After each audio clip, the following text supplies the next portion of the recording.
Bonjour à toutes et à tous et bienvenue sur Le Pompon, le podcast qui s'intéresse au parcours d'entrepreneurs de Bordeaux et de sa région. Je suis Théo Robache, entrepreneur soucieux du bonheur des autres et je suis super content d'habiter cette région dynamique et pleine de profils formidables. Avec Le Pompon, j'ai envie d'aller à la rencontre de ces entrepreneurs, ces chefs d'entreprise, artistes, sportifs de la région qui créent, avancent et rêvent pour vous partager leurs histoires. Je vais m'intéresser au parcours de mes invités, à leurs échecs, leurs réussites et à ce qui les anime au quotidien. Je suis sûr qu'ils vous inspireront pour que vous aussi, vous vous éclatiez dans la vie que vous choisissez.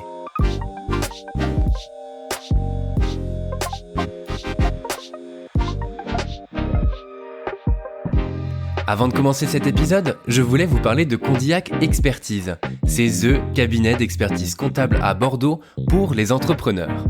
C'est un cabinet qui rafraîchit la profession et facilite notre compta. Ils ont 2 applications créées pour nous faciliter la vie d'entrepreneurs et des équipes ultra compétentes, sympas et disponibles. Bref, vous l'aurez compris, Condillac Expertise, c'est le partenaire idéal à Bordeaux quand on est entrepreneur. Si vous toquez chez eux de ma part avec le code promo La Compta c'est cool, les coûts de création d'entreprise seront offerts et si elle est déjà créée, ce sont 2 mois d'honoraires qui sont offerts. Et ça, c'est hyper cool. Pour ce 21e épisode, j'ai le plaisir de recevoir Edwige Lurton-Michon, propriétaire du Château Livrant dans le Médoc. Elle me reçoit au château, qui fêtera sa 740e bougie cette année. Edwige est avant-dernière d'une fratrie d'un certain Lucien Lurton, qui a établi un véritable empire dans le secteur du vin avec son frère André, et je voulais comprendre comment elle a géré ce nom si puissant, et surtout, comment elle a finalement pris sa place dans ce milieu, aux côtés de son mari Olivier, avec qui ils subliment ce lieu magnifique par leur caractère et leur sensibilité. On apprend beaucoup de choses sur son parcours, sur celui de la vigne et l'utilisation en grande partie de la biodynamie pour un plus grand respect de la nature, sur le vin, l'histoire de ce château et de leur aventure débutée en 2013 dans ce lieu incroyable. Un grand merci à Nathalie Baumann, grâce à qui j'ai rencontré ce couple plein d'humanité et de générosité lors du marathon du Médoc en septembre dernier. Je vous souhaite à toutes et à tous une très belle écoute. Bonjour Edwige. Bonjour Théo. Et merci d'avoir répondu à mon invitation sur Le Pompon. Avec plaisir. Eh bien, avant de commencer, est-ce que tu peux te présenter s'il te plaît ? Eh bien, je m'appelle Edwige Lurton-Michon. Je précise Lurton parce que c'est une famille qui est un peu connue dans le vin, donc voilà. Ouais. On va pas renier ses origines. Voilà, j'ai 50 ans et puis voilà, j'ai résisté à l'appel du vin pendant un certain temps et puis voilà, en 2013 je vais encore faire du coq à l'âne, je pense. C'est ma grande habitude. Mais voilà, en 2013, avec mon mari Olivier, on a voulu...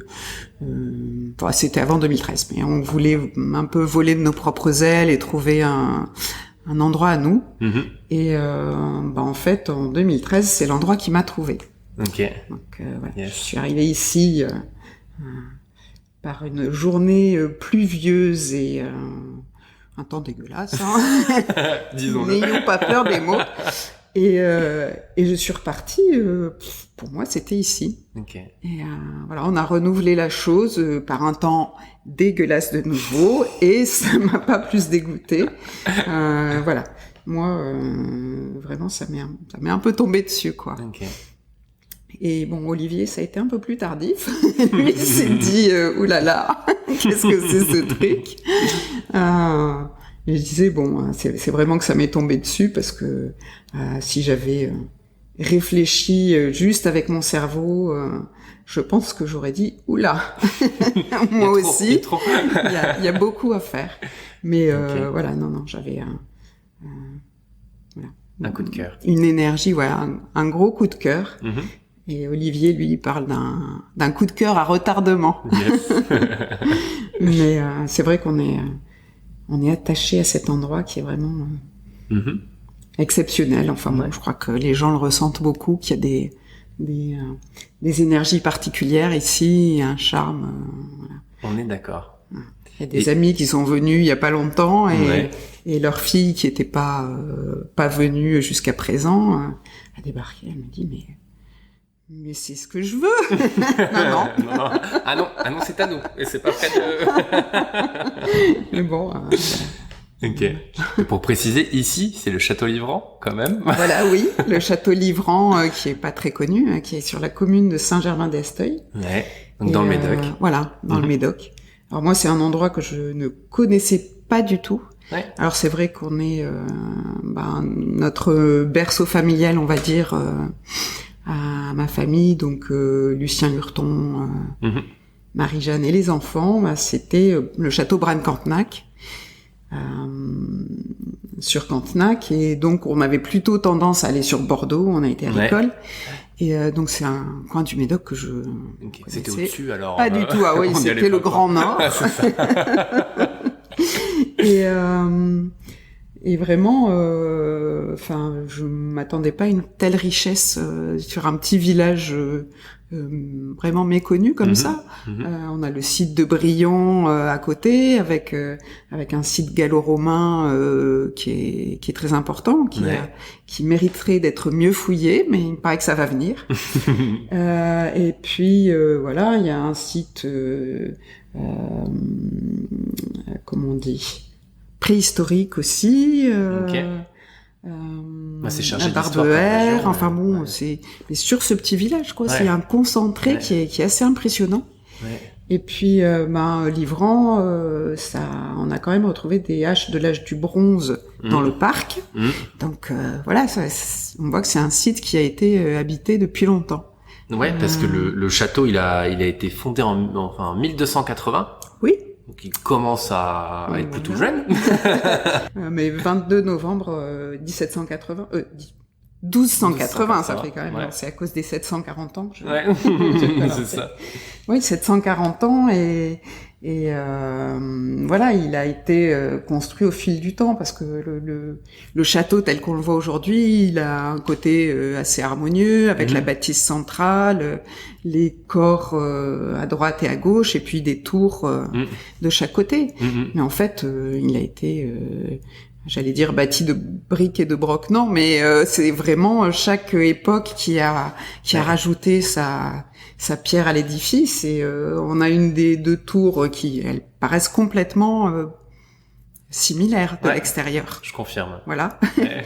Et en fait, il y en a une qui date du Moyen-Âge. Quand on rentre dedans, l'espace est très réduit parce qu'on a des murs énormes. Ouais. Qui font 1m60, je crois. Enfin, ah oui, ça va. Oui, c'est pas mal. En termes d'isolation, on est pas mal, là.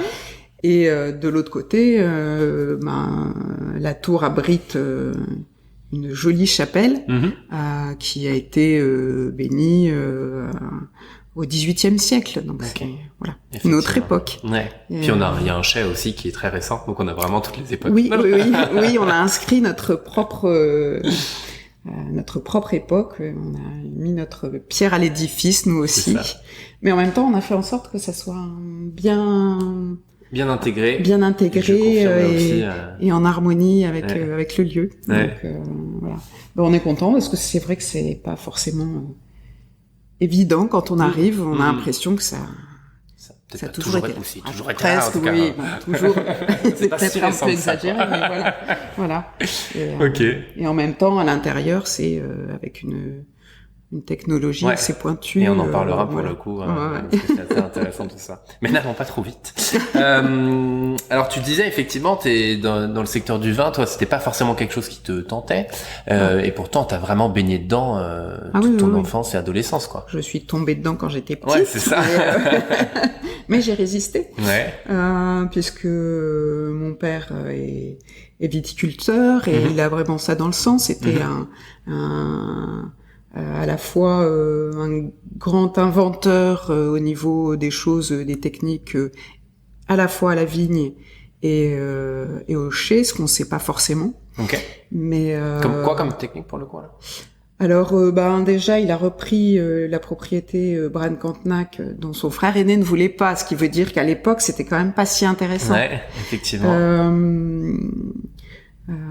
Il a repris la propriété. Il y a eu le gel de 56 qui a décimé tous les vignobles.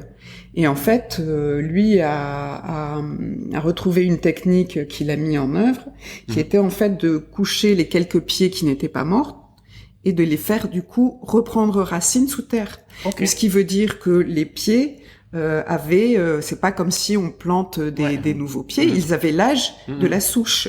Donc ils ont produit très vite du vin et ça lui a permis de refaire le vignoble comme ça assez rapidement. Et bon, l'idée assez géniale et qui a du coup il a été un des premiers à revenir sur le marché.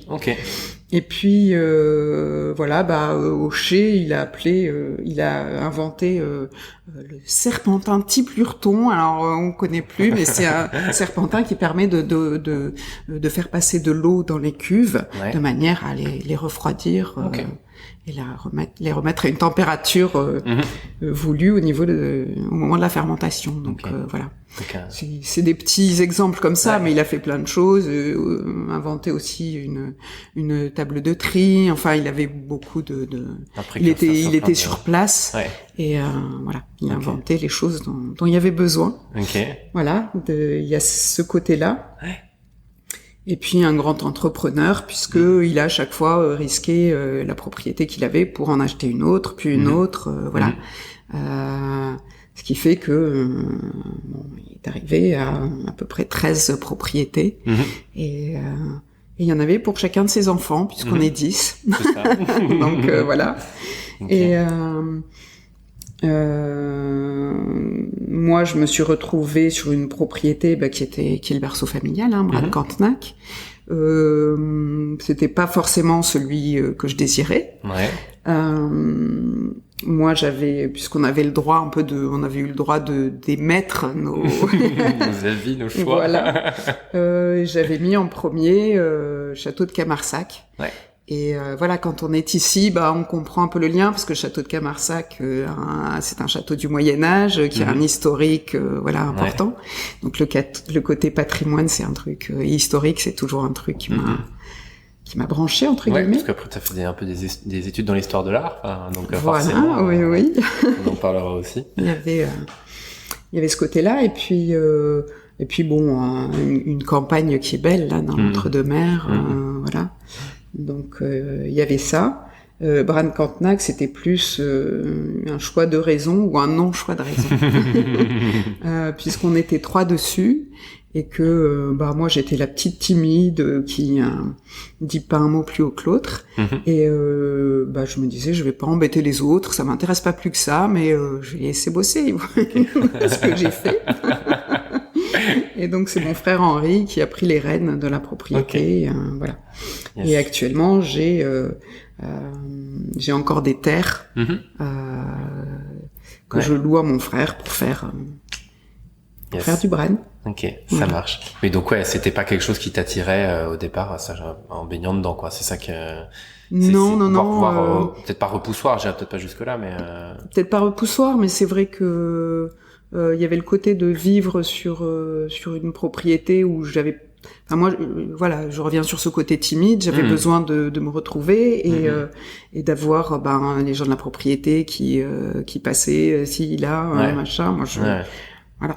Il y avait des invités qui venaient à la maison. Moi, je me barrais dans le parc. Donc, voilà, c'était à ce point-là. Donc, j'étais une grande sauvage. Donc, besoin de tranquillité qui allait pas avec. Et du coup, voilà. Après, moi, j'ai un peu travaillé à la vigne. J'ai un peu fait de la mise en bouteille, des choses comme ça. Mais bon, je me suis pas impliquée comme d'autres se sont impliqués. Ok, bon, ça marche. Et après, donc t'as fait des études, comme je disais, d'histoire de l'art. Oui, j'ai commencé par faire des études de LEA anglais espagnol, c'est ça. Donc langue étrangère appliquée, des études d'anglais pur aussi. Donc, j'ai eu une maîtrise et puis j'ai suivi aussi des cours d'histoire de l'art où j'ai pas validé, mais voilà, c'est passionnant. C'est passionnant, mais bon, c'était énorme en plus du LEA. Il aurait fallu que je me branche direct là-dessus parce que c'est voilà, toute notre histoire romaine, Moyen Âge, Renaissance. Enfin, c'est d'une richesse tellement grande, mais passionnante à la fois. Et c'est un peu comme ça que je me suis retrouvée en fait à partir à Rome, parce que j'avais une de mes sœurs qui était là-bas, qui faisait des traductions pour un journal jésuite, et elle a connu comme ça une sœur qui était assez formidable, un petit bout de bonne femme avec une énergie formidable, qui était issue d'une grande famille de la noblesse romaine, et qui avait ses entrées au Vatican. Elle faisait amener des chocolats au secrétaire du pape, voilà. Elle connaissait le pape, enfin bon, et qui en fait avait monté avec un prêtre qui était quelqu'un de formidable aussi, qui s'appelait Lefebvre, pas Monseigneur Lefebvre, mais qui s'appelait André Lefebvre, et tous les deux ils ont monté une structure pour faire visiter les pèlerins gratuitement. Okay. Donc en fait ils se sont mis avec une association lyonnaise, ils faisaient venir des jeunes qui se formaient et qui après faisaient des visites pour les pèlerins. Voilà. Okay. Et moi je suis partie là-bas pour faire la formation, à faire des visites. Et voilà, en fait je suis pas restée tout le temps prévu. Mais c'était peut-être pour que je rencontre mon mari qui était là-bas, qui était militaire et qui avait pris une année sabbatique parce que il était un peu bloqué dans sa progression au niveau des grades. Donc il était passionné de Rome, où il avait passé des vacances avec ses parents. Rome, R-O-M-E. R-O-M-E. Mais de Rome aussi. Il fait des soirées Rome cigare avec des copains, mais bon, ça c'est quelque chose. Et de Rome, R-O-M-E, oui. Il est toujours aussi accro d'ailleurs, s'il passe pas au moins une semaine par an, c'est le minimum, ça va plus. Il a besoin de se ressourcer là-bas. Je dois dire que moi, si je peux y aller aussi, c'est pas mal. Tu l'avoues. Voilà. Et donc, on s'est rencontrés là-bas parce que sinon, il est byzantin. De Besançon. Et on se serait pas rencontrés autrement. C'était le plus court chemin entre Bordeaux et Besançon.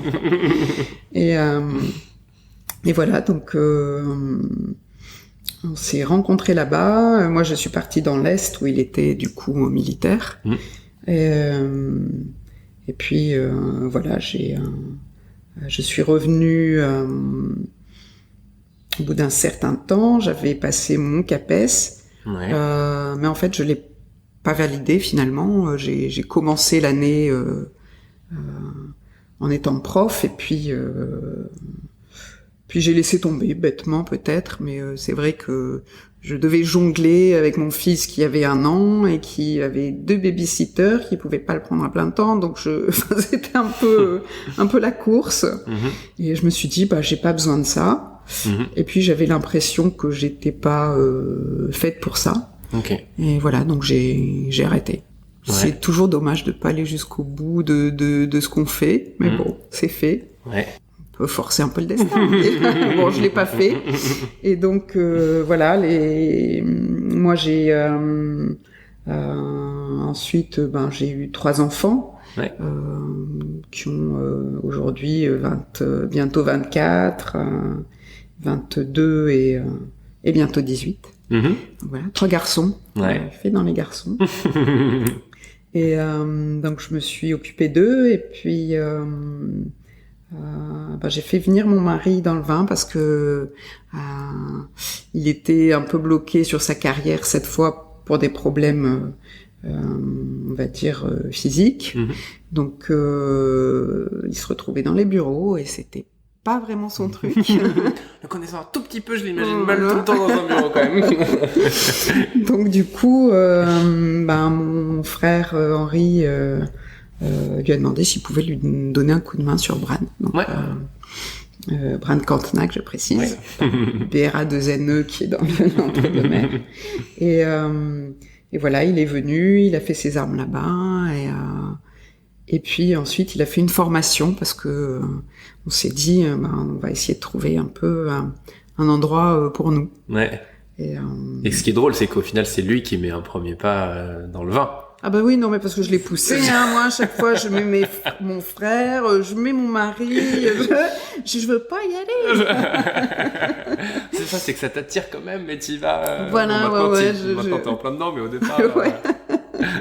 Oui. Puis bon, mais c'est vrai que quand on est arrivé à Livran, c'est pas le vignoble qui m'a attiré en premier. Ok. Alors c'est ce qui a plu à Olivier. Et puis moi aussi, ça me plaisait parce qu'il y avait il était bien tenu, et puis il y avait un terroir quand même qui était pas le genre de terroir que je connaissais, mais un terroir assez complexe, avec des enchevêtrements un peu de strates différentes entre calcaire, sable et argile, et avec des parcelles très différentes, et même dans une parcelle même des choses différentes. Donc ce qui peut être très intéressant pour le vin, et avoir des assemblages intéressants.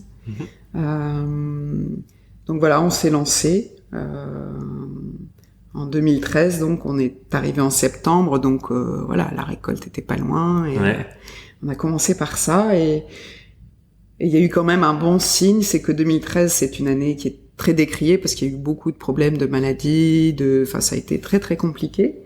Et nous, on a été un peu épargnés, donc voilà, c'était tant mieux. C'était un bon millésime, très léger, mais très agréable, fruité, voilà. Donc ça commençait bien. Et puis voilà, c'était un bon début. Un bon début, carrément. Et vous, pour le coup, vous rachetez la propriété à des Russes, hein, des investisseurs russes, c'est ça, des investisseurs russes qui avaient pas beaucoup investi en fait, qui avaient dans l'idée au départ d'acheter une villa sur le bassin. Au vu de Russie, ça doit pas faire grande différence. Vu de Russie, c'est juste à côté, mais ici c'est un peu différent quand même. Voilà.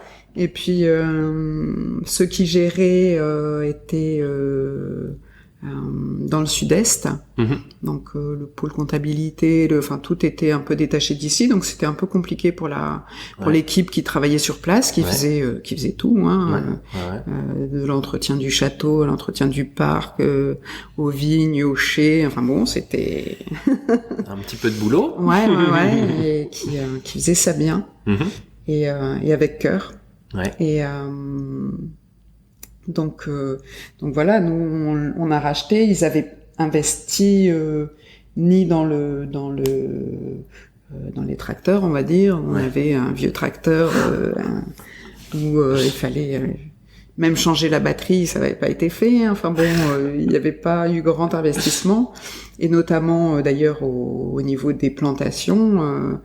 Quand on est arrivé, il y avait plein de droits de plantation qui allaient pas tarder à échoir. Donc, puisqu'à l'époque, le système est différent maintenant, mais on avait des droits de plantation quand on arrachait, et qu'on gardait pendant 8 ans.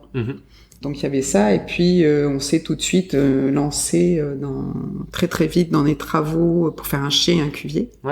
Un gros investissement, mais ça nous a permis...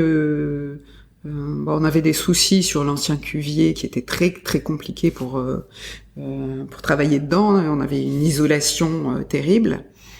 Ce qui est quand même un petit peu important. Oui, c'est un peu gênant quand même, pour chez un cuvier. On avait un copain, je le répète tout le temps, mais ça m'a fait rire, qui disait que c'était plus facile chez nous de passer par les murs que passer par les portes. Donc, mais bon, l'image est parlante. Donc, voilà. Et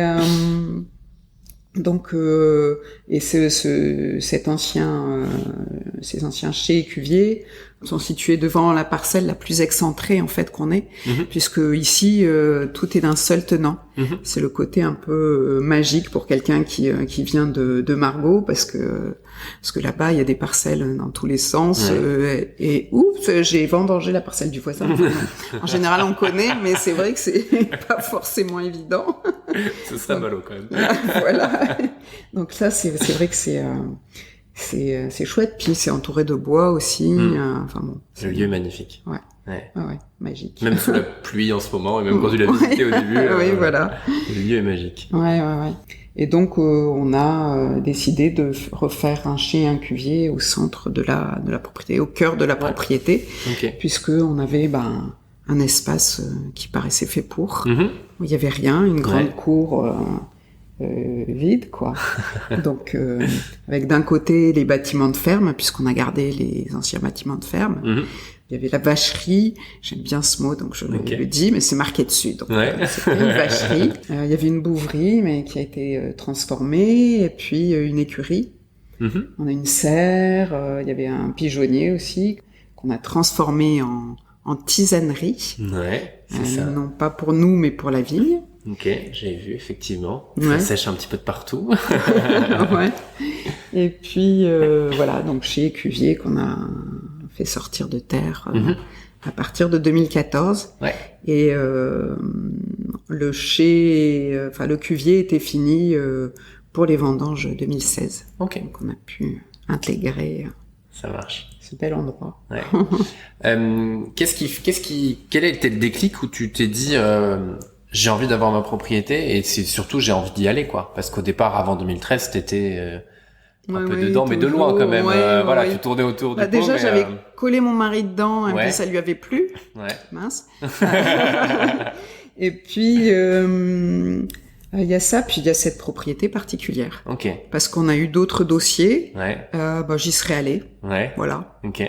Et là, j'y ai couru. Ok. Parce que voilà, c'est un site, comme je disais, extraordinaire au niveau Ouais. patrimonial, au niveau historique, au niveau site naturel. C'est exceptionnel, quoi. Mais après, ce que tu me disais, c'est que c'était aussi l'envie de faire ce que vous aviez envie de faire. Et d'avoir aussi cette liberté de exactement. vos choix, et on en parlera après, parce qu'on parlera de biodynamie, de faire vos propres choix sur le vin qu'on a envie de faire, quoi, et qui nous ressemble aussi. Exactement, ça c'est sûr. Ouais. Et puis c'est un endroit qui donne envie de ça aussi. Okay. Donc, Et il y a combien d'hectares là? Alors quand vous avez acheté, je crois que ça a un peu changé depuis. Hein. Alors la capacité c'était de 50 hectares. Ok. Mais il y en avait 23. Oui. Donc beaucoup à replanter derrière. Ouais. Et donc dès 2016, on a replanté 8 hectares qui étaient situés derrière le parc. Et du coup, on est parti directement en biodynamie, avec pour idée principale que la vigne soit capable de se défendre elle-même et qu'elle soit suffisamment solide et vaillante pour résister aux maladies cryptogamiques, ces vilains champignons qui aiment bien le temps de la région et chaud et humide, ça leur plaît terriblement. D'ailleurs cette année ils sont à fond. Ils se régalent. Donc on est parti sur cette idée-là, avec l'idée de convertir le reste de la propriété petit à petit. Là, c'était formidable parce que ça n'avait pas été planté depuis 8 ans, donc la terre s'était reposée. C'était vraiment l'idéal pour commencer directement. Et donc c'est ce qu'on a fait. Une très jolie vigne là-bas. Donc il y a combien d'hectares en biodynamie là, actuellement? Alors, on a 23. Ok, en fait. D'accord. Donc, puisque on a ces 8 hectares-là, on a replanté après où il y a des merlots et des cabernets francs qu'on n'avait pas encore sur la propriété, les cabernets francs. On a replanté encore des merlots un peu plus tard. Donc on arrivait à une dizaine d'hectares et puis on a fait passer 2 anciennes parcelles, on va dire, en biodynamie aussi.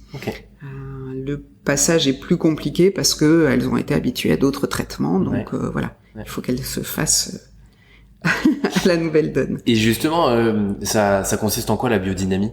Parce que tout à l'heure, c'est rigolo, quand je suis arrivé, voilà, il y avait l'une des personnes qui travaille ici qui avait une feuille de vigne entre les mains et qui montrait un petit peu ce qu'il y avait autour, et ça parlait de lavande au romarin. Voilà. J'étais là, on est bien dedans là. Oui, parce que il y aurait un peu de cicadelle, donc il y a un insecte dont on s'est débarrassé une fois, mais vraiment c'était un essai. On s'est dit ça devrait marcher. On a essayé de mettre de la lavande, qui est sympa, ça sent bon. Et ça a été très efficace. C'est juste mettre de la lavande. Non, c'est en fait faire une tisane de lavande. Donc on la met le soir précédent dans l'eau, et après c'est assez on la fait chauffer, et ensuite c'est extrêmement dilué en fait. C'est ça qui est intéressant, c'est un peu de l'homéopathie, mais ça a très bien fonctionné, puisque la cicadelle est partie. Ou on ne sait pas. On ne sait pas. Chez les voisins, peut-être. Voilà, non, les voisins sont pas trop proches et ils se sont pas plaints. Donc, je pense que ils sont peut-être partis dans les bois, mais ça nous gênait pas. Donc voilà. En tout cas, ça a été très efficace. Alors la biodynamie, en fait, c'est nous on accompagne ça avec des préparats. Qui sont assez classiques en biodynamie. Il y en a un qui est la préparation 500, qui va permettre un développement racinaire qui s'adresse plutôt au sol. Et l'autre, en fait, qui est la préparation 501, qui est plus à base de silice. L'autre, c'est bouse de vache, donc plus la terre. Et la silice, elle va s'adresser plutôt à la partie aérienne, pour permettre justement à la plante de grandir, de s'épanouir, et elle va donner de la lumière. C'est vrai, quand on est des temps, en ce moment c'est pas mal le cas, où on a un manque de luminosité, on va mettre cette préparation là pour donner un peu de lumière à la vigne. Et après on utilise des tisanes qui permettent diverses choses en fonction des saisons. Moi, j'aime bien parler de la prêle, qui est une plante verte. Ça s'appelle queue de renard aussi, c'est pour donner une idée de l'aspect qu'il y a. Très verte, contrairement à la queue de renard, mais sinon un peu cet aspect-là, et qui, je crois qu'en anglais c'est horse tail, donc c'est plutôt queue de cheval. Ça ressemble moins, je trouve. Bon, bref, qui pousse dans des endroits humides, et en fait, ça va nous parler un peu de l'usage qu'on en a, qui est d'assécher les endroits où elle va être mise. D'accord. Donc ça, l'usage est de la mettre à peu près au moment de la semaine avant Pâques, pour assécher, parce que le mildiou, par exemple, c'est un champignon qui va s'installer à ces époques-là par terre. Donc voilà, on épand de la prêle. Voilà, c'est un exemple parmi tant d'autres. Et après, il peut y avoir des inventions. Nous, c'est vrai que après on travaille avec le cuivre et le soufre, qui sont les classiques du bio. Ensuite, il y a des possibilités de travailler avec les pierres, ce qu'on n'a pas encore beaucoup fait. On est suivi par Corinne Com au niveau de la biodynamie, dont le mari est connu pour avoir suivi le château Pontet-Canet jusqu'à récemment. Voilà. J'aime bien parce qu'elle est très pragmatique, inventive, voilà, et c'est vraiment passionnant de travailler avec elle. Donc on apprend petit à petit. On apprend avec la nature, avec la vigne, vous évoluez avec, donc forcément. Voilà, oui. Ce côté proche de la nature et ce. Mais en fait, voilà, le côté biodynamie, c'est vraiment être là au jour le jour, voir comment la plante évolue, et puis avoir un accompagnement finalement, plus qu'un truc curatif comme va être le traitement classique ou raisonné. Ça va être plutôt dans l'idée de prévenir les maladies. Alors ça veut dire effectivement être beaucoup là et très attentif et régulièrement au vignoble, et c'est aussi une chose qu'on apprend parce qu'on se fait avoir régulièrement quand même encore, mais bon, petit à petit on est plus là, et à distinguer les petits signes qui nous disent là elle est pas vaillante, on va la rebooster un peu. Donc voilà, après, on utilise des trucs classiques comme le purin d'ortie sur les endroits qui sont un peu plus faibles au niveau fer, ou une chose comme ça, quoi. Donc, Génial. Ça t'arrive, le matin, quand tu te lèves, tu vas dans la vigne, tu te balades? Oui, ça m'arrive. Ou alors le soir, Bon, le soir, quand j'y vais, que la nuit commence à tomber, là, je vois plus grand-chose. Mais oui, j'y vais un peu n'importe quand. Okay. Mais c'est important d'y aller chaque matin quand même, pour voir où elle en est. Ouais. Donc, même ressentir l'énergie aussi que ça dégage. Oui, exactement. Et puis, voir s'il y a des petits signes de maladie ou d'affaiblissement. Ouais. Ok. Chacune a sa personnalité. Et ce qu'on a fait de très sympa en biodynamie, que j'ai beaucoup aimé, ça se fait pas trop, hein, c'est toujours Corinne qui nous a invités à faire ça. On a fait ça avec notre maître de chez qui est une jeune Allemande qui est très ouverte à toutes les... qui est à la fois très carrée, donc c'est très bien. Très allemande. Voilà, c'est bien parce qu'on peut s'appuyer dessus, on sait où on va, et en même temps elle est très ouverte tout ce qui peut lui être apporté, les techniques ou les choses nouvelles. Et là on a fait une dégustation de fleurs. Alors plus qu'une dégustation, c'était sentir. En fait, Larissa est allée cueillir des fleurs sur toutes les parcelles et même plusieurs sur chaque parcelle, suivant les endroits, parce que dans chaque parcelle on a des différences. Et on a respiré ces fleurs en essayant de les noter sur leur finesse, la persistance de l'odeur, l'équilibre, enfin il y avait comme ça 5 critères. C'était assez passionnant. C'est génial de s'apercevoir que vraiment il y a des différences assez marquées, avec des choses un peu plus costauds et un peu plus on va dire rustiques, et des endroits très subtils, des endroits qui vont être un peu plus persistants, d'autres qui vont être assez fugitifs, enfin. Et vraiment, chaque parcelle des différences, c'était... Pour une même fleur? Non, pour des fleurs différentes. Pour des fleurs ça pourrait être même sur une même fleur qui viennent de parcelles différentes. Bon, là, faudra voir le deux fleurs sur une même parcelle peuvent donner des choses différentes. Donc, Larissa s'est rendue compte qu'elle a commencé l'an dernier, elle a fait ses premières vendanges ici, et elle s'est rendue compte que ça correspondait pas mal avec ce qu'elle avait senti au niveau du vin à l'époque, quoi. Donc c'est génial. Donc c'est génial parce qu'on part de quelque chose qui fait partie de la vigne, qui est à côté de la vigne, les fleurs. Et non, c'est la fleur de la vigne. Ah, c'est la fleur de la vigne. Ok, pardon, d'accord. C'est la fleur, la fleur de la vigne. Ok. Et qui a, les gens se remarquent pas forcément que c'est une odeur, parce que c'est quand même très très subtil. Et là, on s'aperçoit que il y a des différences et que c'est Donc, c'est quand même génial, du tout début jusqu'à l'arrivée dans le verre, quoi. Enfin, vraiment là, pour le coup, de A jusqu'à Z. Et ça lui permet d'avoir des idées sur ce que vont donner les raisins, quoi. C'est formidable. Génial. Ok.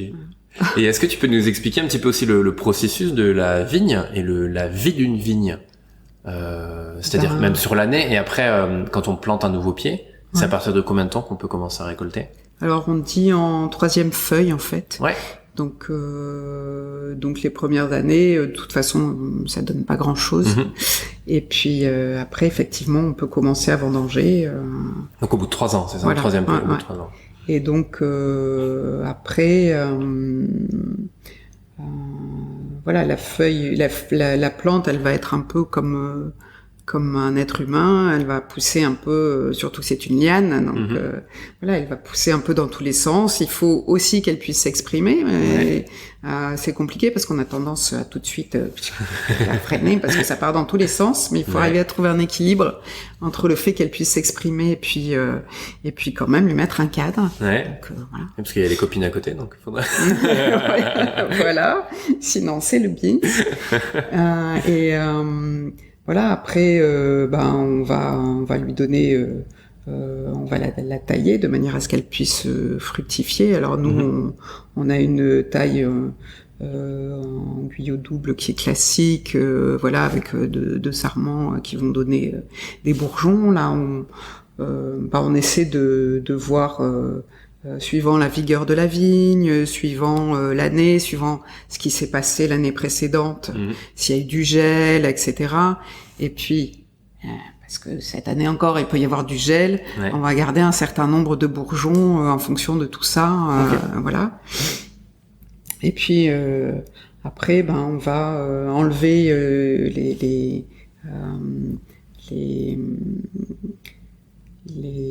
pampres qui est en trop, donc c'est le travail de l'épamprage. Le pampre, c'est quoi exactement?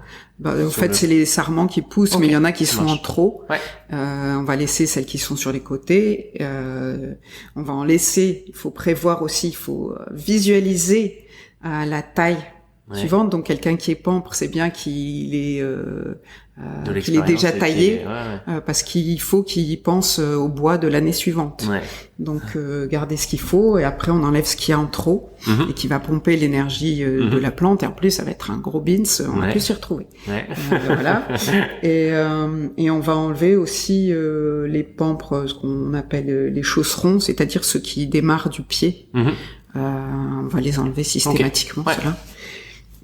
Parce qu'ils vont prendre aussi de l'énergie à la plante. Alors ça repousse régulièrement, surtout cette année qui est une année où la vigne prend 20 cm par semaine, c'est un truc de fou. Avec le temps qu'on a, du coup, il faut repasser régulièrement, quoi. On a fini d'un côté que déjà ça commence à repousser de l'autre, donc voilà. Et puis il y a tout le travail du sol, puisque avant il y avait des herbicides, donc pas difficile. Là, on passe le traitement, on tue tout, et puis on est tranquille. Mais depuis qu'on a racheté en 2013, on est passé on a arrêté les herbicides, ce qui veut dire qu'on fait un travail du sol régulier, assez doux, pour pas mélanger les strates du sol et pour que la vie du sol se fasse.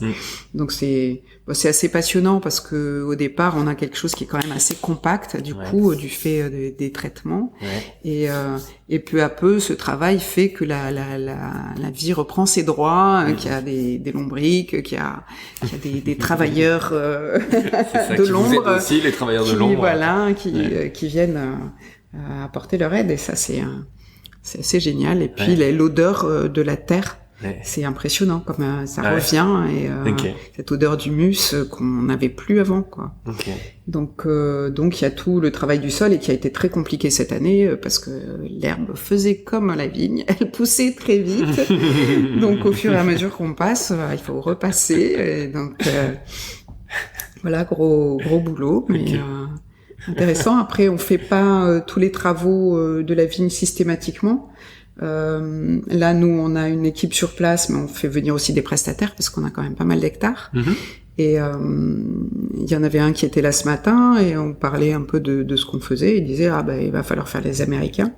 Je disais oui, il y en a partout. Ce qu'on appelle les Américains, en fait, c'est le pied mère, parce que on a des vignes qui sont toutes greffées depuis les problèmes de phylloxéra qu'il y a eu au début du siècle.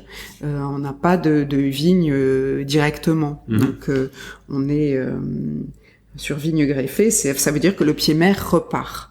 Et donc ça, il faut tout enlever, quoi.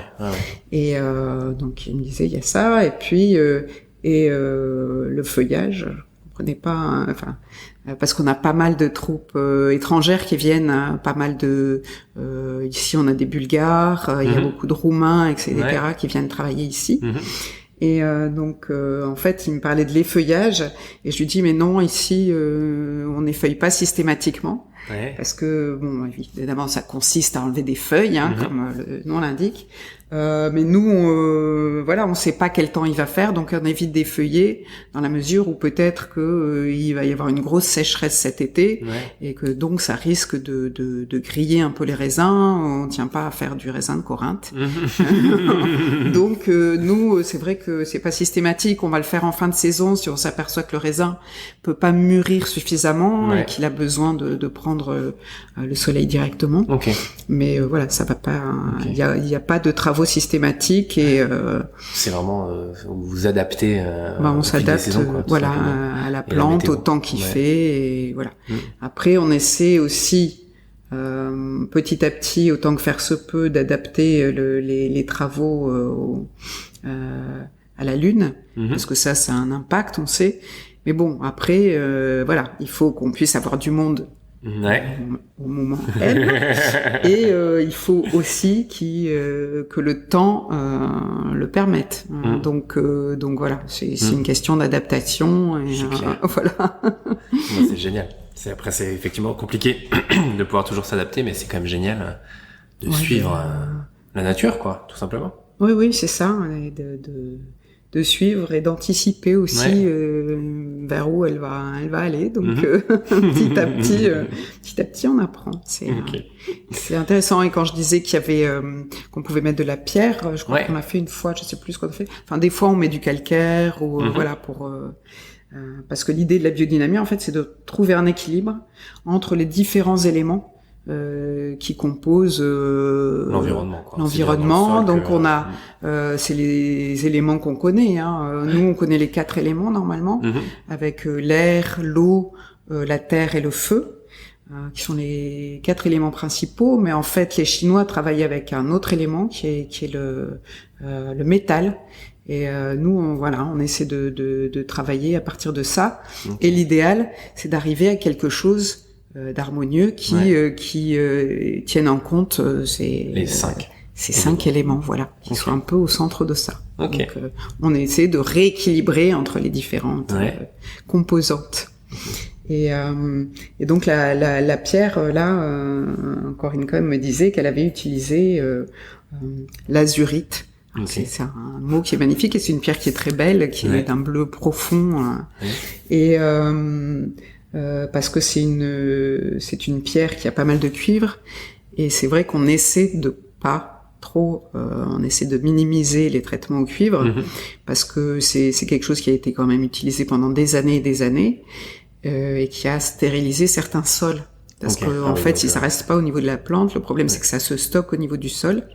Bon, après, on n'y allait pas de main morte. Quand on voit que la vigne était bleue à une certaine époque, c'est que quand même, on n'hésitait pas. Voilà. Mais du coup, on essaie quand même de minimiser cet apport-là. Et voilà, il y a différentes manières d'y arriver. Ok, ça marche. Et donc les vendanges ont lieu en général en septembre, n'est-ce pas? Alors nous, on est un peu plus tardif, en fait. Plus tardif, ok. Sur la partie Margaux, Pauillac, on va être à peu près 15 jours avant nous. Okay. Alors nous, on peut être fin septembre, début octobre. Voilà. Après, ça dépend effectivement de la précocité, mais voilà, il y a des années, on dit mais on va commencer fin août. Non, non. Non. Toujours pas cette année. Donc bon, après c'est voilà, ça dépend de la maturité, ça dépend aussi du moment où ça dépend du moment où on a taillé, du moment où il y a eu la fleur. Et là, on a la fleur, on a une fleur qui s'est beaucoup étalée, on va dire. On a encore des grappes qui sont proches de la fleur et d'autres qui sont déjà des jolies billes vertes. Donc c'est assez hétérogène cette année. Les vendanges vont durer un mois. J'espère que non, ça va être très compliqué, d'autant qu'on vendange à la machine, donc on va avoir un peu de mal. J'espère qu'il y aura un rattrapage sur la fin, parce que voilà. Sinon on fera en sorte. Mais c'est toujours voilà. Okay. On fait une viticulture adaptogène. On va dire. Oui, c'est un peu. Me disait, on fait une viticulture sur mesure, quoi. Ouais, c'est le but, autant que possible, quoi. Voilà. Okay. En fonction des parcelles, en fonction du temps, des personnes, Il y a plein de facteurs à prendre en compte. Voilà. Et alors pour bien comprendre, donc une fois que les vendanges sont faites, on a donc le raisin. Et comment se passe la suite? En fait, j'ai envie que tu nous expliques un peu jusqu'où ça arrive dans notre verre. je vais très vite, mais on dit, nous, voilà, comme je disais, on vendange à la machine. Ouais. Donc, en plus, on est avec un prestataire, donc on n'est pas les seuls. Donc, c'est toujours à essayer de jongler, à dire non, demain, on vendange pas, c'est pas mûr. Et puis le jour suivant, on dit bon, peut avoir une machine. Ouais. Ah mais oui, mais non, c'est un peu les tractations.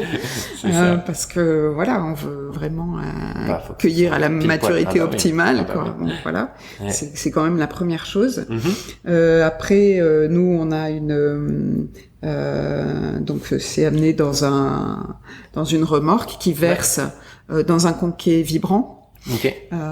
Ensuite, la vendange est amenée au-dessus des cuves par on va dire un tapis roulant qui monte et qui ensuite amène à une table de tri qui est assez efficace, qui suivant le diamètre des raisins et le poids va trier.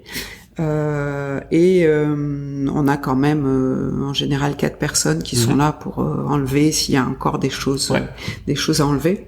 Mais le premier tri est fait au niveau des machines maintenant. Ensuite, tout ça est envoyé. Le fait qu'il y ait une machine à vendanger, ça fait qu'on n'a pas les rafles. Donc on passe pas par le stade de l'éraflage. On a directement les baies qui vont aller dans les cuves. Donc effectivement en fonction de leur provenance, elles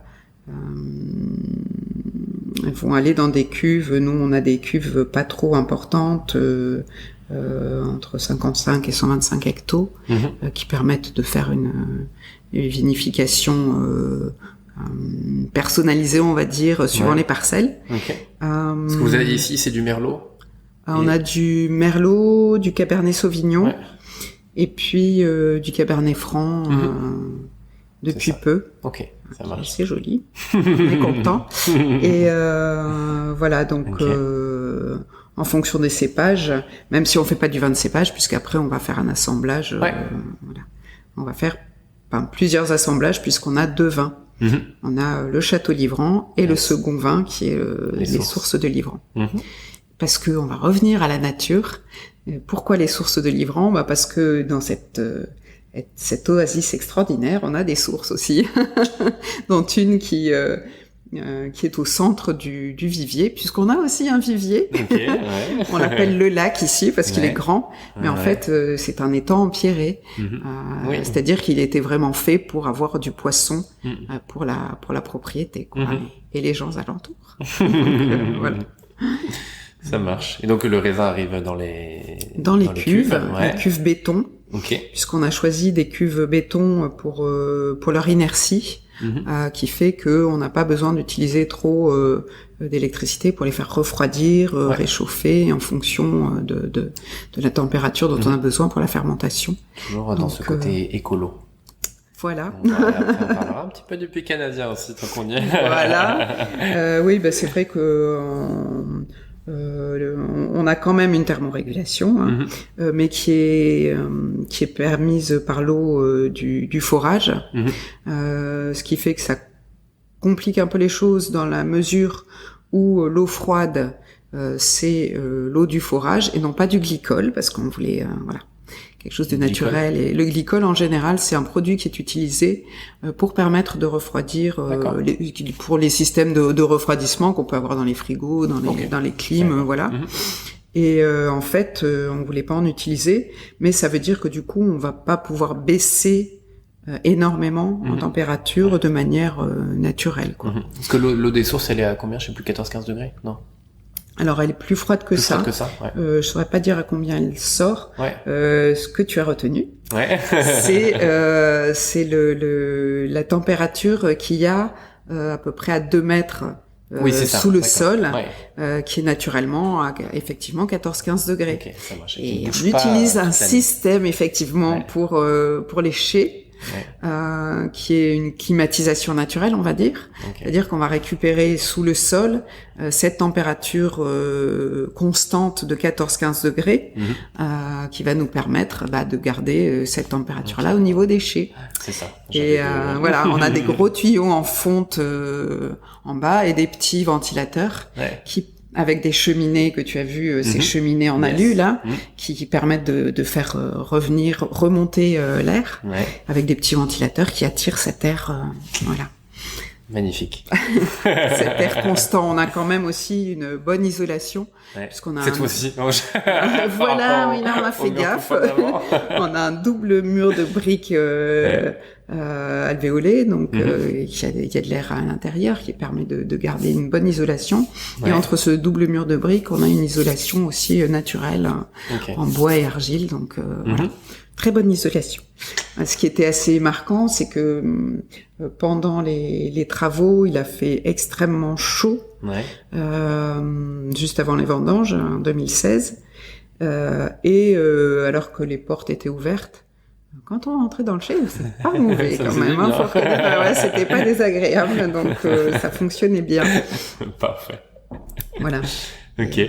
Et donc on revient pour le coup, moi aussi je m'éparpille. Hein. Oui, alors on était dans la cuve. C'est ça, on était dans la cuve. On est dans la cuve. Ouais. Et donc il va y avoir la fermentation alcoolique qui va se démarrer. Nous, on essaie de pas utiliser trop de soufre, puisque souvent on commence à mettre du soufre dès les remorques, ce qu'on évite de faire. Après, c'est pour éviter les déviations bactériennes qu'il peut y avoir assez rapidement. Pour le grand vin, on a utilisé un type de levure qui en fait ne met pas en fermentation, mais permet de protéger le raisin contre les premières attaques, on va dire. Voilà, exactement. Okay. Ensuite, on va mettre de la levure. On n'utilise pas les levures sur place pour le moment. On verra si on fait des expérimentations. Mais, voilà, on levure donc pour faire démarrer la fermentation. Et puis elle dure en général quelques jours, puisqu'il y a la fermentation alcoolique. Ouais. Et ensuite va démarrer la fermentation malolactique. Alors la fermentation malolactique qui permet d'enlever de l'acidité dans le vin. On va passer de l'acide malique à l'acide lactique. Voilà. Okay. Et donc voilà. Ensuite, le vin, principalement le premier vin va passer en barrique. Ouais. Alors il y a des barriques d'un vin. Des barriques de 2 vins et des barriques de 3 vins, donc d'1, 2, 3 ans, qui du coup marquent chacune de manière différente le vin. Ouais. Et il va rester entre 12 et 18 mois en barrique, plutôt 12. Le second vin va être passé en barrique, va rester pour moitié en cuve et pour moitié en barrique, parce qu'on ne tient pas à ce qu'il soit trop marqué. Ouais. Et il va nous permettre d'utiliser en fait les barriques de 3 vins encore un peu. Ouais. Voilà, donc pour avoir un côté tannique pas trop marqué. Voilà. Okay. Les barriques sont françaises? Chêne français, ouais. Chêne français, ouais. C'est ça. Ok.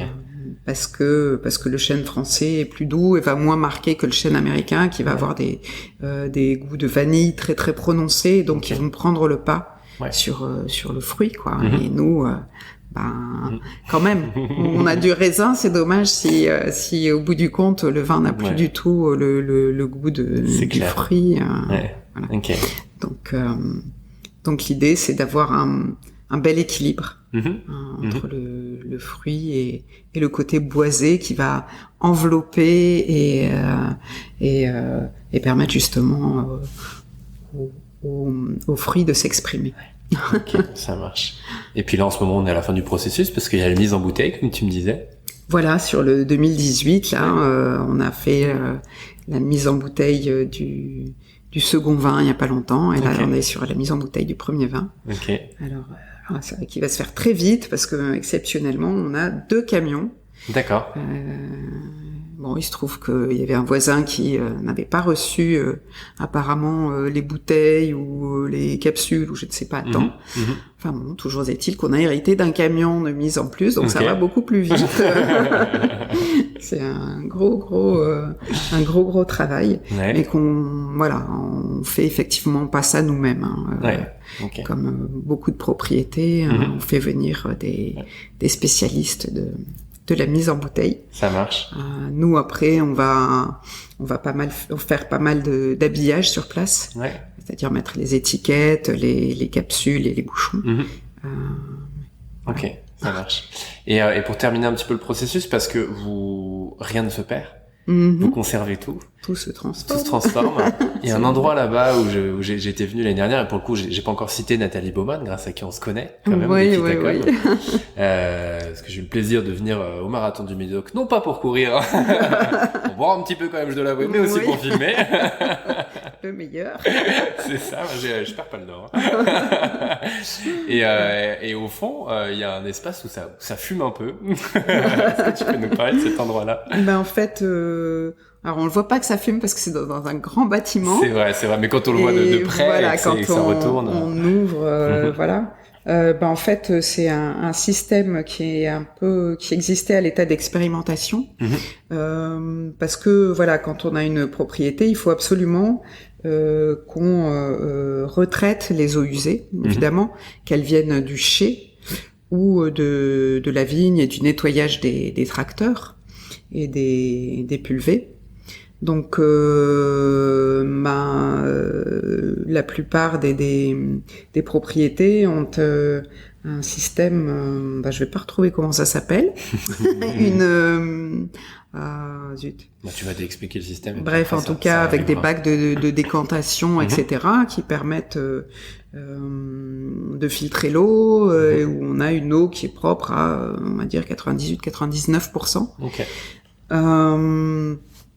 C'est un système qui demande de pas mal d'électricité et puis une main d'œuvre assez importante avec un suivi régulier de manière à ce qu'il n'y ait pas de déviation, de problèmes d'odeur, enfin voilà.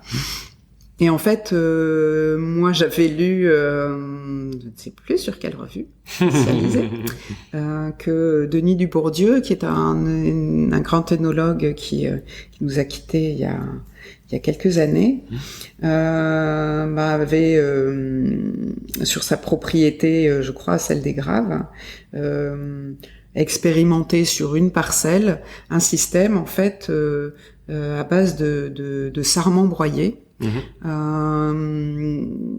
Parce que le sarment broyé, le sarment a cette particularité de faire office de filtre.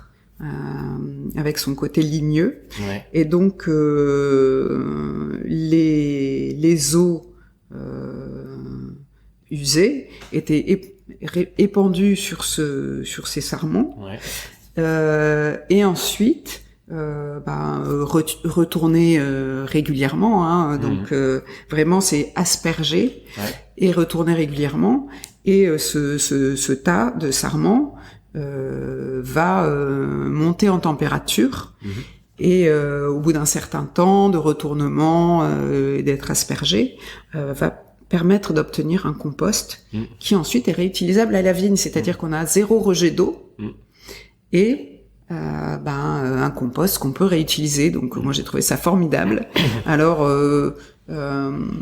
pour l'instant c'était pas complètement au point parce que c'était un système expérimental que nous on a pris pour la totalité de nos vignes directement, ni une ni deux, voilà.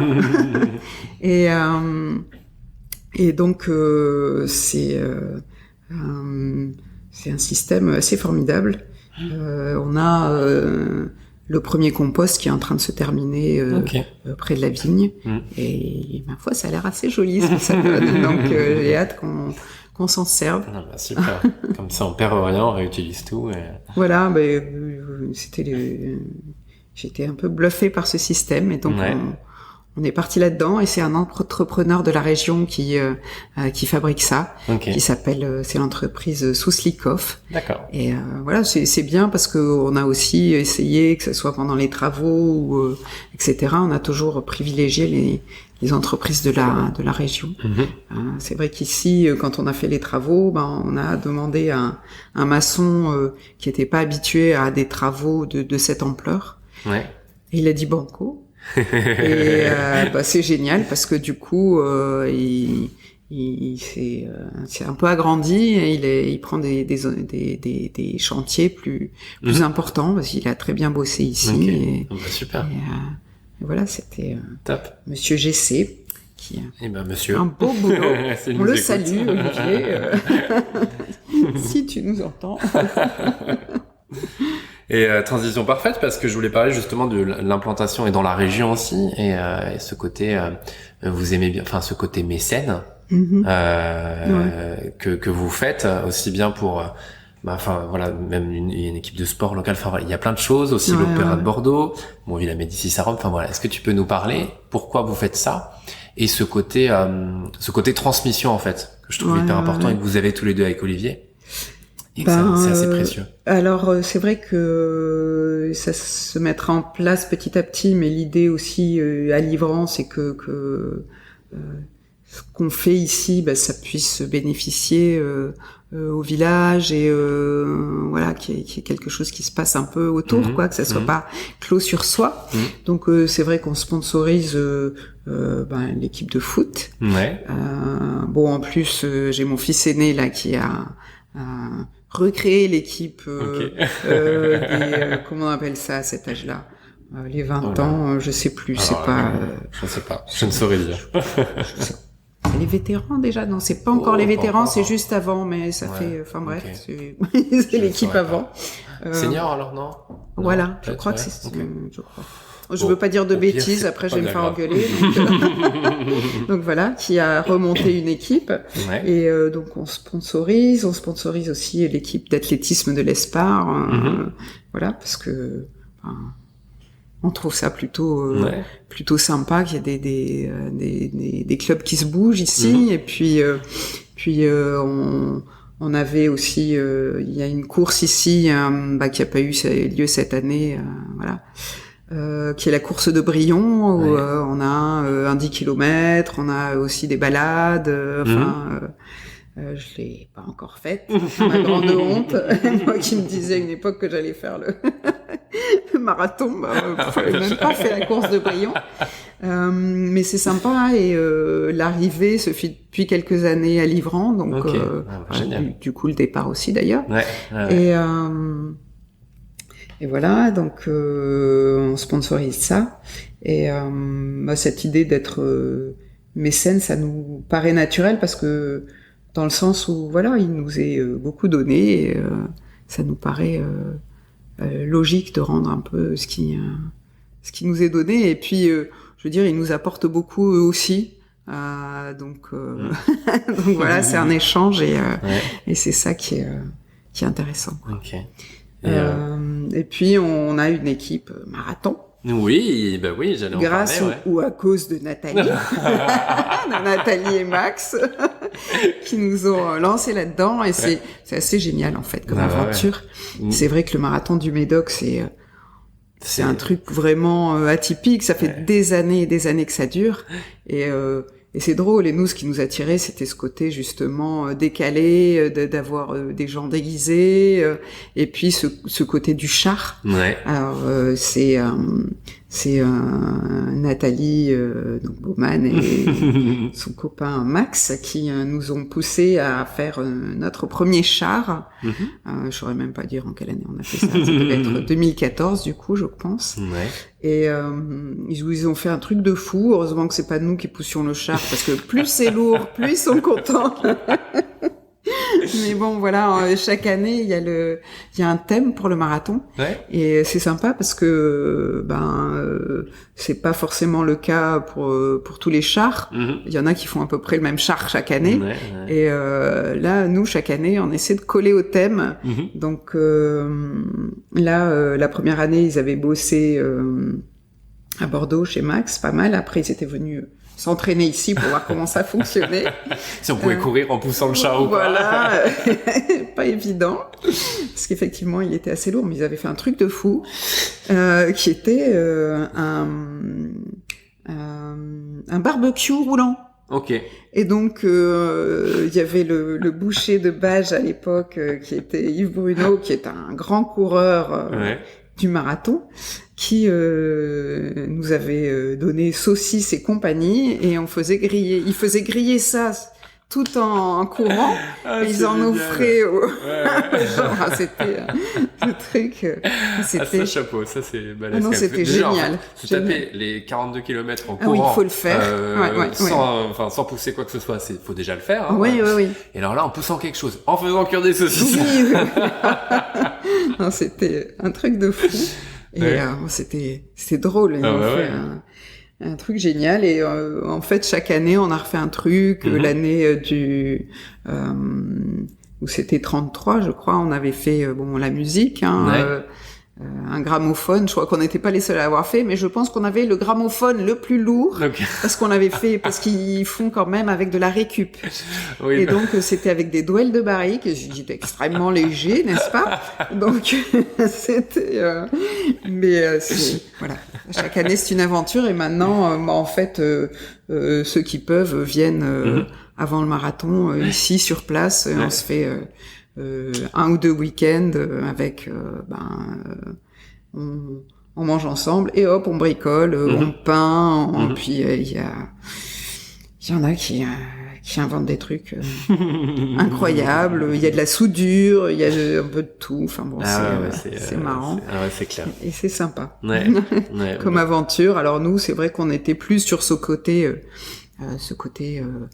aventure d'équipe char que sur le côté coureur, même si finalement on a les deux, on a ceux qui courent pour courir, parce que l'année dernière en septembre 2019 il y avait une bonne équipe derrière le char qui a quand même poussé vite. Oh là là, mais c'est des fous. Mais en fait on a eu 3 coureurs ou 4 qui étaient des comment on appelle ça, ils font du trail, non? Qui font du trail. Même, non. Ironman, il y en a peut-être eu un.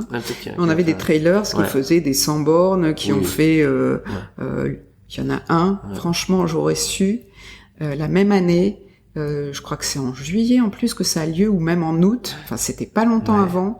Il a fait l'ultra trail du Mont Blanc. Avec des dénivelés de fou, plus de 100 bornes. Son médecin lui aurait pas permis, quoi. Et il a poussé le char derrière, le char livrant, quoi. C'est pas quelques semaines plus tard la diagonale aussi, la diagonale des fous. Ils ont fait. Ils font aussi la diagonale des fous. C'est un truc de fou, effectivement. Donc c'est super parce que ils y vont pas pour la perf, ils y vont pour le truc d'équilibre. Voilà. Ils couraient vite, parce que moi je les ai suivis pour le coup en moto. Enfin, j'étais au sol à côté d'eux. Et il fallait quand même que je fasse des bonnes foulées pour les suivre, alors que je faisais que 200 mètres. Enfin bon, voilà. C'était assez drôle pour le coup. Pas évident. Moi, je fais la clap sur le bord des cheveux. C'est ça. Voilà.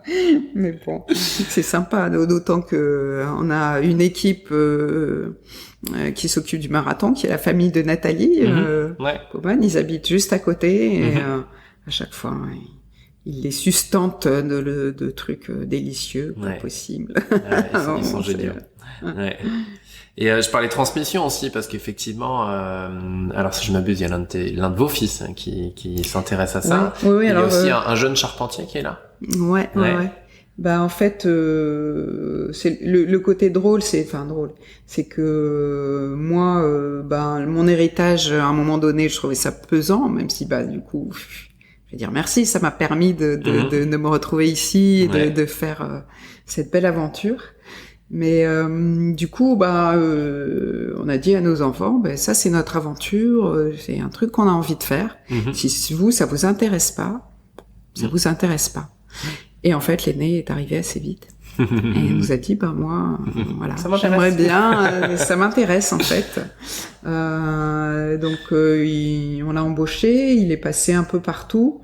Après, lui, ce qui l'intéresse, c'est plus le côté gestion et commercialisation. Donc il a vu il a fait un peu tous les travaux qu'il y avait à faire à la vigne, au chai, aussi à l'habillage. Donc il a vu un peu, il est allé un peu sur tous les postes. Et là on essaie de le brancher plus sur du coup le côté commercial, communication et voilà. Super. Et on a aussi ce côté transmission, ça passe aussi par les apprentis. Et on a un jeune apprenti qui a à peu près l'âge de notre fils aîné d'ailleurs, qui a commencé ici en BTS, qui maintenant est en master 2 si je ne m'abuse. Bon là il est en cours donc il est pas sur place, mais donc il est régulièrement ici et qui est en BTS vente. C'est un nom spécial, mais en fait l'idée c'est la vente et le commerce du vin. Donc il est là depuis plusieurs années et il bosse lui aussi, il a bossé un peu partout, donc ça lui permet de vraiment connaître son métier, le produit dont il parle. Et puis on a aussi chose plus atypique, un jeune qui est arrivé ici en fait. Il a 1 an de plus que mon fils, on va dire il a dans les 25 ans, et qui est un gamin très doué, qui a raté son bac parce qu'en gros ça l'intéressait pas, parce qu'il aurait pu largement, il y en a comme ça, et qui en fait aurait pu faire le lycée avec Dassault, il aurait été pris donc en suivant, et mais en fait non. Il était très intéressé par le travail du bois, et voilà. Et c'est toujours compliqué parce qu'en fait souvent les jeunes qui vont faire ce genre de formation, c'est plutôt une voie de garage. C'est les jeunes dont on sait pas quoi faire qu'on met là, hélas. Et là lui du coup on l'a embauché. Et il a commencé à travailler le bois au feeling. Il nous a c'est assez drôle parce qu'il nous a fait une porte par exemple pour le pigeonnier qui s'est transformé en tisanerie, et il a fait de la récup, il a pris quelques planches de bois, il les a recoupées, on a l'impression que la porte elle est là depuis des années. Il a mis des clous en fer qui font très joli aussi, parce qu'il y a quand même le côté esthétique. Et puis il nous a fait aussi le côté moucharabier là, j'oublie toujours comment ça s'appelle, ce côté treillis en bois en haut là. Ça me reviendra quand tu seras parti, certainement. C'est tant mieux, je fais ça. Et donc, ce qui est un classique sur les anciens chez médocains, il y en a beaucoup comme ça, de treillage en bois. Et voilà, donc il nous a fait ça, et puis on a fait travailler aussi une entreprise de réinsertion de la région, parce qu'on avait une serre là, qui était en morceaux. D'ailleurs, le pigeonnier l'était aussi, en ruine. Et la soue à cochon également. Donc ça c'était par terre, et ils ont fait un super travail sur la pierre. C'est vraiment joli. Canon. Voilà. Donc ça dans les premières années, et c'est vrai que ça nous intéresse de faire travailler des jeunes, et d'ailleurs notre jeune menuisier maintenant a passé son CAP en 1 an l'an dernier, et bon, c'était chouette parce qu'il a travaillé avec un copain qui est prof, qui a été menuisier ébéniste et qui est prof, et qui était ravi d'avoir un gamin passionné, qui en plus du coup a boosté ses petits camarades qui se sont dit mais on peut faire des choses comme ça, mais tiens. Et puis c'était intéressant pour notre jeune qui a du coup été bien coaché et suivi, et qui maintenant on voit la différence. Il a fait un volet avant et un volet après. On voit qu'il a appris des techniques, et voilà, et je pense qu'il reprendra certainement des formations parce que il est vraiment passionné, et c'est génial. Il aime faire les choses au mieux, quoi. Donc là il est en train de refaire la porte de l'écurie. Parfait. Magnifique. Ils s'amusent et en plus enfin ici... non, d'ailleurs à la porte de la vacherie, vacherie qui s'est transformée en atelier de menuiserie. Yes. Voilà. Donc, ouais, mais il a de quoi faire, il a un terrain de jeu ici. Ah oui, là, il va pas s'ennuyer. Il en a pour quelques années. Oui, d'autant qu'en plus, il s'occupe des espaces verts. Ah ouais, donc, et il y a de quoi faire aussi. Oui, voilà, il tombe beaucoup parce que, alors, cette année, c'est je tombe, je retombe, je retombe. Mais bon. Voilà, il y a de quoi faire. Ok. Est-ce que tu peux nous parler un petit peu de vos vins, pour le coup? Parce que je trouve que les vins, reflètent aussi un peu aussi bien la personnalité des personnes que du terroir, forcément. Est-ce que tu peux nous en parler? Comment sont vos vins? Moi, je préfère que les gens les goûtent, les vins. Mais bon, après, tout le monde ne peut pas, donc on en parle. Mais c'est vrai que ceux qui nous écoutent, j'aime assez peu le discours sur le vin, souvent, que je trouve un peu trop compliqué, parce que pour moi, un vin... de toute façon, c'est très personnel aussi. Voilà, c'est extrêmement personnel, on l'aime ou on l'aime pas, et moi je trouve ça assez rigolo. Par exemple, on a des vins qui sont différents sur chaque millésime, parce que on va pas avoir eu le même temps, on va pas avoir forcément choisi les mêmes parcelles, on va pas avoir mis la même proportion. Enfin bon, on va avoir plus de Merlot que de Cabernet sur une année. Enfin bon, et en fait. On a du coup, les vins sont très différents sur chaque millésime. Okay.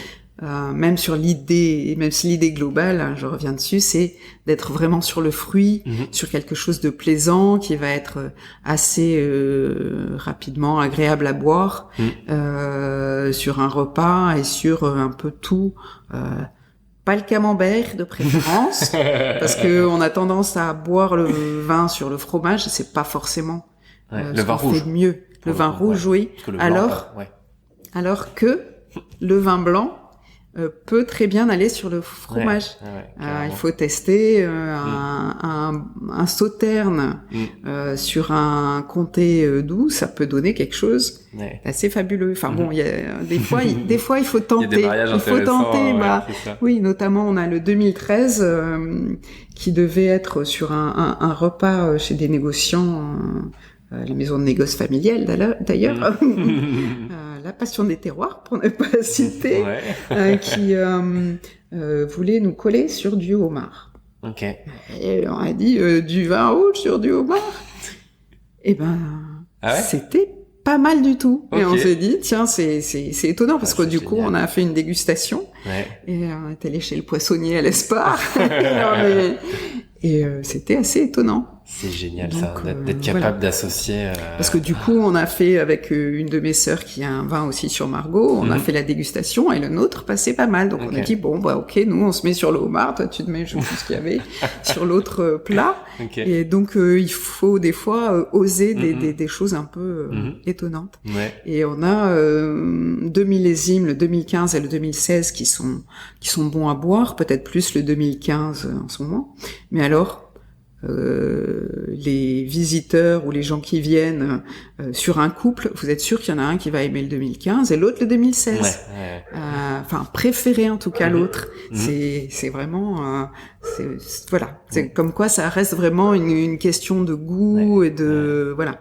Alors moi j'aime beaucoup le 2015 qui est très sur le fruit. L'autre jour on a décanté un et il est vraiment sur un développement de fruits rouges très agréable. Il est long en bouche, il est souple et équilibré avec des tanins bien fondus. Enfin bon, un vin que je trouve très agréable. Le 2016 c'est un peu plus peut-être vif et un peu plus tannique. Il y en a qui le préfèrent. Je l'aime aussi. C'est ma préférence va sur le 15. Voilà, donc même nous, c'est vraiment à chacun un peu son idée. Et là, on est très content du 2019 le 2018 est très très beau aussi. Et le 2019 aussi est une belle surprise. Et ce dont on s'aperçoit, c'est que depuis le départ, on progresse Et on se dit qu'on a encore une jolie marge de progression. Et ça, c'est intéressant. Et puis chacun amène sa personnalité. On est plusieurs à goûter le vin. Pour les assemblages, on est suivi par Marco Balzimelli. On s'est rencontrés en Italie. On a un énologue italien là, qui est toscan par contre, mais qui nous suit régulièrement. Et donc du laboratoire Boissneau, on travaille avec Eric pour les assemblages aussi. J'aime beaucoup leur façon de travailler. C'est un plaisir parce que on a vraiment cette impression de faire un vin qui ressemble pas aux autres. On fait pas du coca. Et voilà. Et cette année, quand même, on a planté du blanc. Ah ouais. Ouais. Alors pourquoi? On a une parcelle qui s'appelle les Blancs, ça veut dire qu'il y a déjà eu du blanc. Ouais. Alors pour l'instant, on a planté du rouge dessus, donc ce qui est moyennement pratique parce que on va s'occuper de la parcelle des Blancs, mais c'est du Merlot. Donc voilà. Ouais. Mais sur le dernier hectare là, on a décidé de planter du blanc. Et je ne dirais pas quel cépage, parce que ce ne sont pas des cépages du coin. Et avec Nathalie, on a décidé qu'on allait faire un petit quiz pour faire deviner quel cépage on a. Donc ça veut dire qu'on sera pas en appellation Médoc, puisque on sera en vin de France. Ouais. Ok. Voilà. Et génial. Et pourquoi changer, pourquoi faire du blanc? Parce que j'aime bien le blanc, ça marche pas mal en ce moment. Ouais. Et puis ça a été dans l'historique et c'est vrai que on le fait relativement tardivement parce que tout le monde un peu s'y met. Mais dès 2013, moi c'était ce que j'avais en tête. Ouais. Parce que j'avais envie de travailler d'une autre façon et puis que je me disais qu'on avait des terroirs qui pouvaient être intéressants là-dessus. Donc on va voir, nouvelle aventure. Génial. C'est assez. Trop cool. Ouais. C'est drôle. Il y en aura pas beaucoup, parce qu'on a sur un hectare, mais ça devrait être sympa à travailler. Ouais. Ok. Bon, génial. Et dans ce cas, on va rester des conseils pour déguster un vin.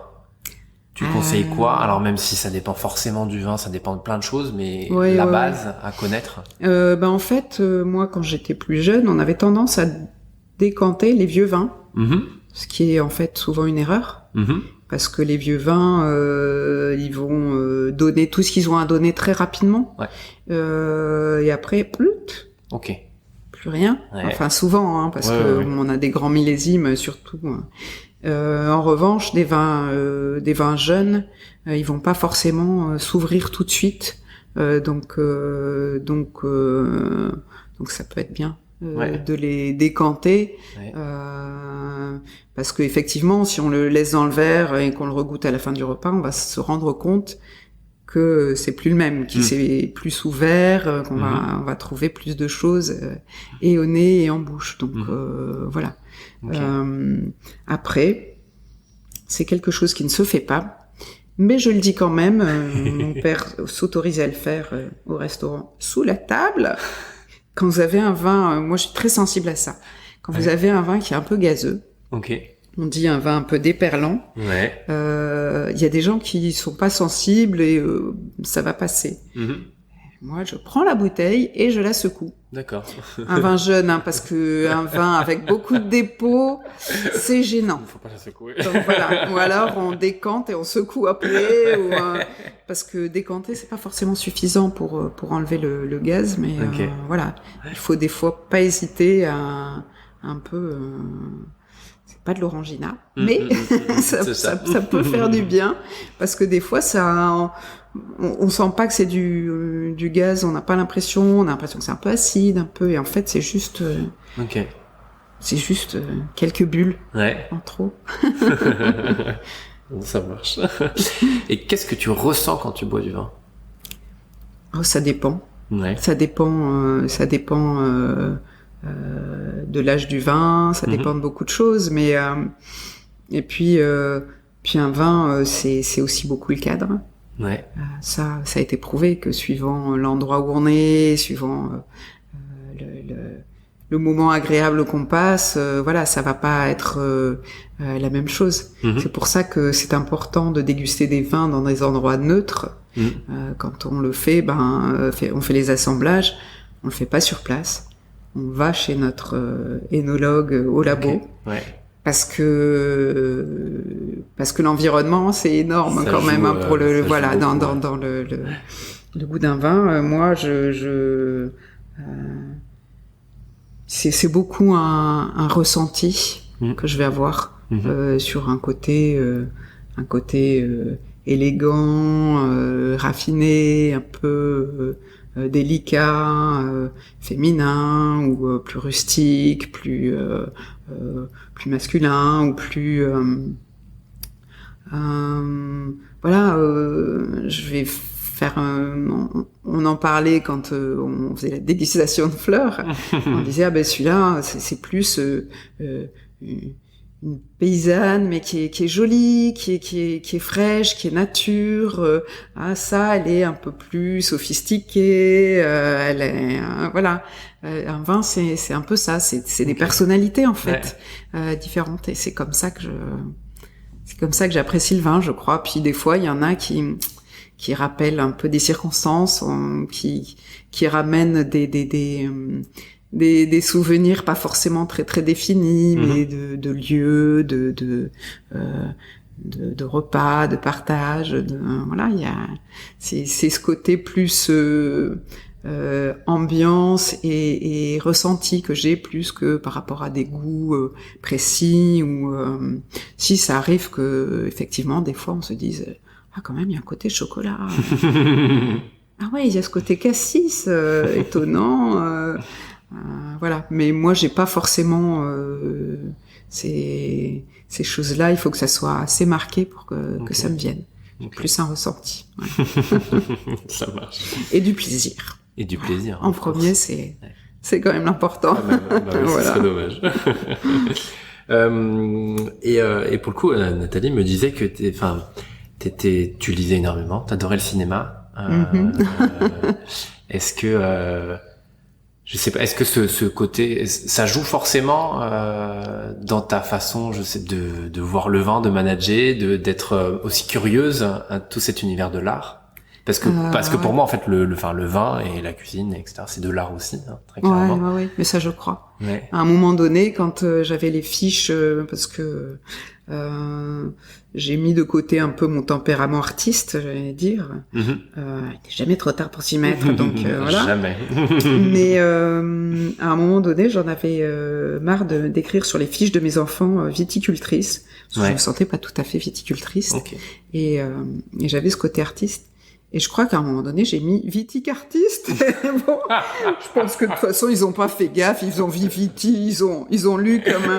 Mais parce que c'est vrai qu'il y a quand même ce côté où là, on joue pas sur une palette de couleurs, mais si quand même, parce que il y a la palette des couleurs, il y a la palette des arômes, il y a la palette il y a plein de choses qui rentrent en ligne de compte. Et puis on est sur un endroit qui est magnifique, et moi c'est plus ce côté inspiration que j'ai eu quand je suis arrivée, et voilà, moi j'ai envie de prendre des photos tout le temps, mais le problème c'est que j'ai jamais de batterie à mon téléphone, je perds les chargeurs, mon téléphone ça donne jamais les couleurs que je voudrais, ça va pas, bon. Donc faudrait vraiment que je me remette à la peinture. Oui, je pense qu'on a une sensibilité comme ça, et Olivier aussi a une sensibilité artistique. Voilà, d'ailleurs, t'as parlé vaguement de la Villa Médicis. Ouais. En fait, c'est Olivier qui avait initié ça, ce travail en lien avec la Villa Médicis, où on a été longtemps, et on continue, mais mécènes. On était les seuls mécènes privés. Okay. Et en fait, c'était surtout Olivier qui travaillait avec les artistes, qui faisaient des expos. et qui, avec des discussions avec eux, pouvait mettre des choses en place ensemble. Il a notamment travaillé sur les bas-fonds du baroque, et c'est assez intéressant, quoi, sur des gravures, des choses comme ça. Et Olivier en a eu pas mal. On collectionnait un peu à un moment donné les gravures de Rome. Ouais. Et on s'aperçoit qu'il y a des scènes à chaque fois dans le fond qui sont plus ou moins grivoises ou machin. Et c'est assez rigolo, quoi. Et il avait travaillé sur un peu la mise en scène de ces expos. Et c'est vrai que c'est passionnant de travailler avec eux. Et puis c'est cet endroit où il y a des artistes qui se forment aussi sur place. Ça c'est un truc génial, quoi, de pouvoir passer 1 an à Rome, dans un endroit aussi fabuleux que la Villa Médicis, et de pouvoir vraiment faire ce qu'on veut au niveau artistique.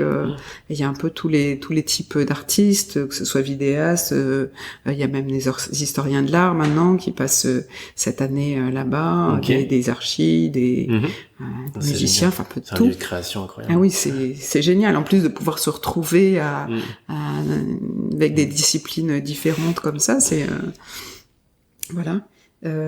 J'aurais rêvé d'y être.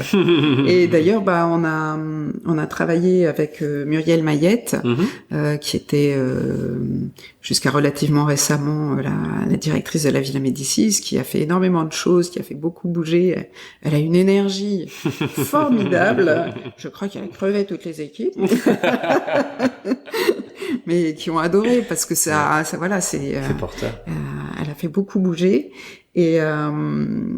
Et c'est drôle parce que, en fait, quand elle est arrivée là-bas, elle s'est dit, mais qu'est-ce que c'est que ce mécène particulier? Qui sont ces gens qui sont mécènes de la Villa Médicis? Ils sont vraiment, c'est spécial, quoi. Et du coup, elle nous a appelés et elle est venue ici. Ok. Ah, génial. Oui, elle est passée un jour, 2 jours, voilà, où on l'a invitée comme ça au débeauté, et elle a trouvé ça assez génial, et on a continué à travailler avec elle. C'est vrai que c'est super, et notamment on a travaillé avec un artiste breton. Ouais. Évidemment, tu retrouveras le nom, hein, je te charge. Évidemment, je vais pas retrouver. Tu le retrouveras dans 2 heures, c'est ça. Voilà, c'est ça. Olivier va m'engueuler, il va dire si. Bon, qui est un artiste très connu en fait, qui travaille sur la lumière. D'accord. Et qui est un pur breton, c'est génial. Et qui a travaillé pour mettre de la lumière dans les clochetons de la villa, qu'il y a sur les côtés. Ouais.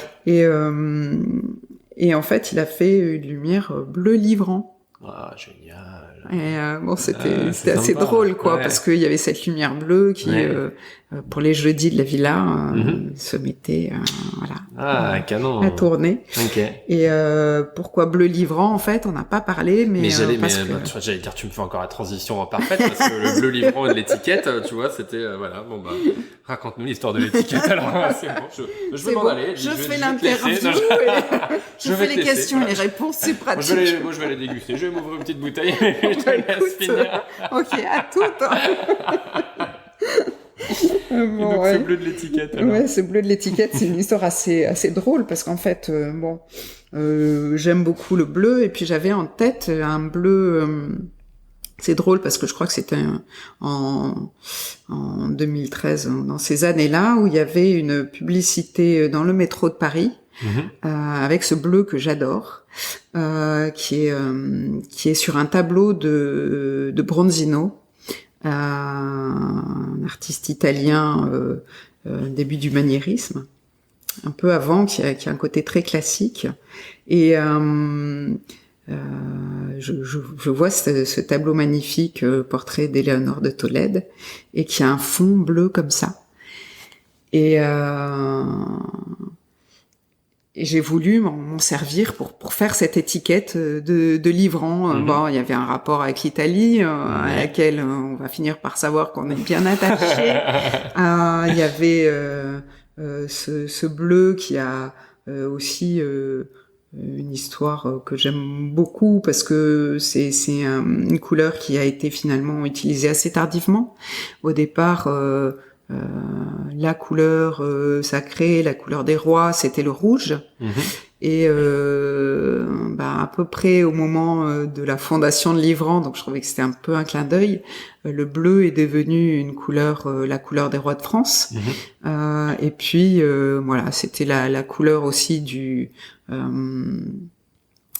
manteau de Marie, de la Sainte Vierge. Ouais. Et voilà, c'était pour moi aussi bien.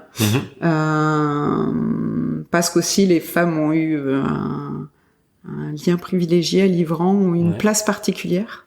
Donc voilà, c'était plein de petits signes comme ça. Et donc bon, on part sur une étiquette bleue sur laquelle on travaille beaucoup avec Nathalie. Je l'ai pas mal fatiguée, elle est sa stagiaire pour trouver l'étiquette que je voulais, parce qu'en fait, on a commencé à travailler avec quelqu'un que j'ai fini par lasser, et puis qui avait ses propres idées. Mais le problème, c'est que moi, j'avais les miennes. Donc voilà.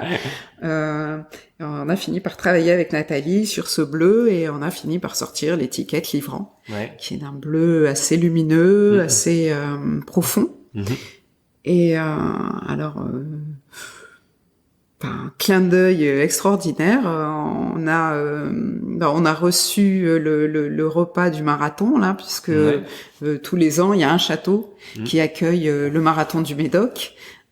Et la veille, pour le repas 1000 pâtes, on a 1500 personnes qui viennent déjeuner, donc on avait mis un chapiteau pour...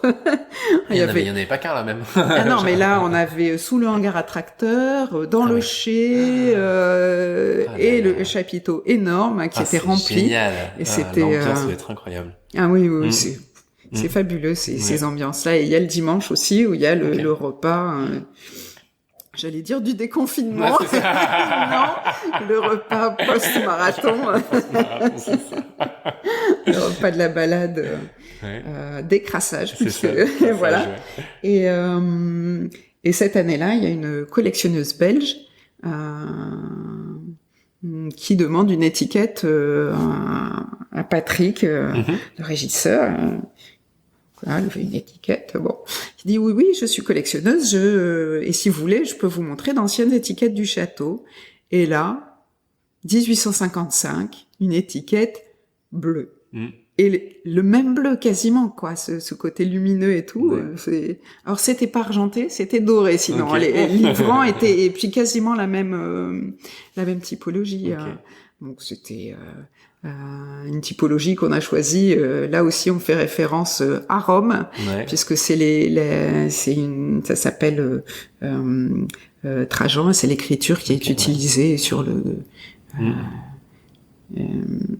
j'allais dire le Capitole, non, pas le Duomo, mais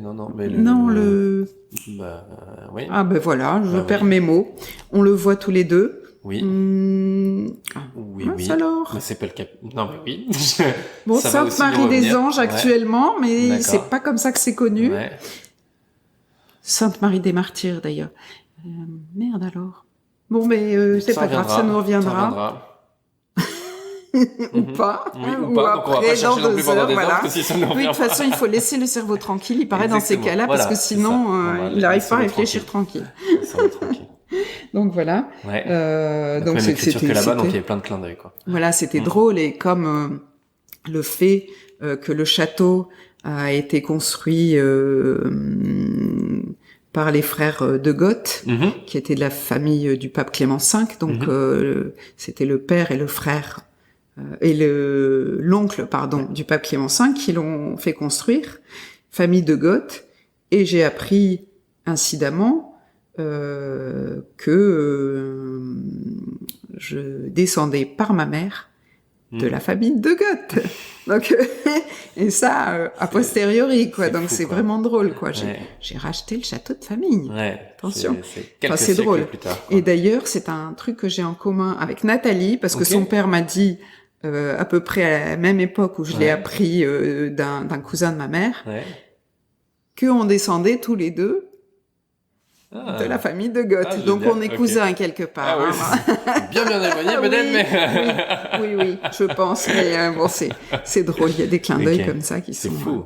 Et d'ailleurs, Livran, c'est étonnant parce que j'ai rencontré... Enfin, il y a plein de gens que je connaissais par ailleurs qui ont des liens avec Saint-Germain-d'Esteuil. C'est ce petit village... perdu dans le Médoc, qui est venu en voiture ce matin, il a mis 1h30. Oui, disons que c'est pas la plus grande île du Médoc, soyons assez clairs. Historiquement, je me demande si... voilà. Oui, vu tout ce qui... Il y a une grande richesse. C'est vrai. Pas trop le dire, après il va y avoir trop de touristes. Oui, c'est ça. Mais bon, voilà, c'est l'histoire ici... assez génial. Parfait. Est-ce qu'il y a quelque chose sur lequel tu aimerais qu'on revienne ou que l'on n'a pas abordé et tu te dis quand même je sais pas si toi t'as une idée de ce qu'on n'a pas abordé. Après moi je me dis on était sur l'histoire et la fondation avec la famille de Goth. Il y a d'autres épisodes qui sont assez intéressants, je trouve, sur l'histoire du château. Oui, c'est vrai.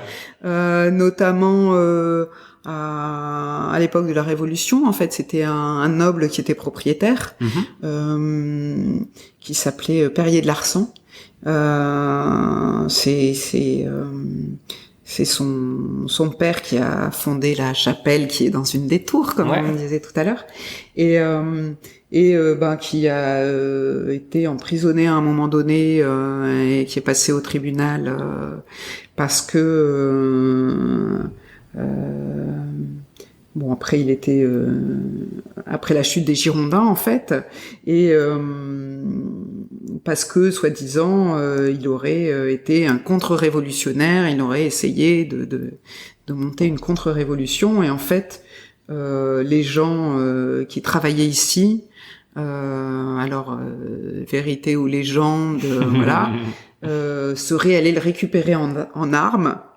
Bon, ça, je pense que c'est un peu la légende, mais ce qui est sûr, c'est que le tribunal l'a acquitté en reconnaissant que il avait que son château avait toujours été l'abri et le refuge des gens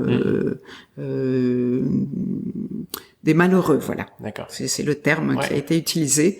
Donc comme quoi c'était un endroit d'accueil, voilà.